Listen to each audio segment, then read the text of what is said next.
Israel, America, Iran போரில் Russia, சீனா இரு நாடுகளும் ஆரம்பம் முதலே ஈரானின் பக்கம் நிற்கின்றன. இந்நிலையில் தங்களின் வீட்டோ அதிகாரத்தை பயன்படுத்தி அமெரிக்காவை இரு நாடுகளும் சமீபத்தில் பழி தீர்த்துக் கொண்டிருக்கின்றன. ஐநா பாதுகாப்பு கவுன்சிலில் வீட்டோ அதிகாரம் கொண்ட 5 நிரந்தர உறுப்பினர்களுடன் 10 தற்காலிக உறுப்பினர்கள் என 15 உறுப்பினர்கள் கொண்ட அமைப்பு உள்ளது. இந்த அமைப்பின் ஏப்ரல் மாதத்திற்கான தற்காலிக தலைமைத்துவத்தை பஹ்ரைன் ஏற்றுள்ளது. இதனையடுத்து ஐநா பாதுகாப்பு கவுன்சிலில் ஈரான் மீது தாக்குதல் நடத்தி போர் பதற்றத்தை முடிவுக்கு கொண்டு வந்து மீண்டும் ஹோர்மூஸ் நீரிணையை திறக்கும் வகையில் பஹ்ரைன் தீர்மானம் கொண்டு வந்தது.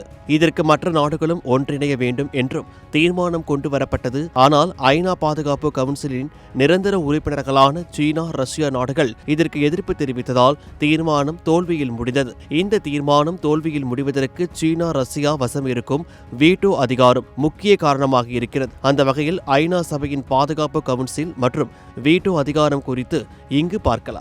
ஐநா சபையில் அதிகாரம் பொருந்திய துணை அமைப்புகளில் மிகவும் முக்கியமானது பாதுகாப்பு கவுன்சில்.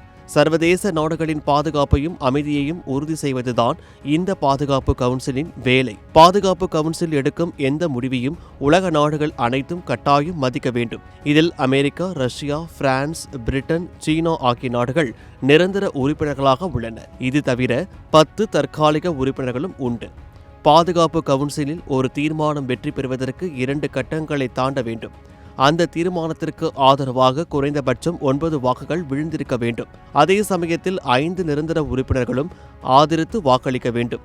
இந்த 5 நாடுகளுக்கும் வாக்குரிமையுடன் சேர்த்து வீட்டோ எனப்படும் எதிர் வாக்கு அதிகாரமும் உண்டு. 5 பேரில் யார் ஒருவர் தீர்மானத்தை எதிர்த்து வாக்களித்தாலும் அந்த தீர்மானம் தோல்வியடைந்துவிடும். மற்றவர்கள் ஒப்புதல் தந்துவிட்டாலும் தனக்குள்ள உரிமையை பயன்படுத்தி அதை தடை செய்வதே இந்த வீட்டோ அதிகாரம். வீட்டோ அதிகாரம் உள்ள 5 நாடுகளில் அமெரிக்கா, பிரிட்டன், பிரான்ஸ் ஆகிய 3ம் ஒரு திசையிலும், ரஷ்யாவும் சீனாவும் இன்னொரு திசையிலும் எப்போதும் இருக்கின்றன. இதனால் பல முக்கிய விஷயங்களில் கருத்தொற்றுமை ஏற்படுவதே கிடையாது.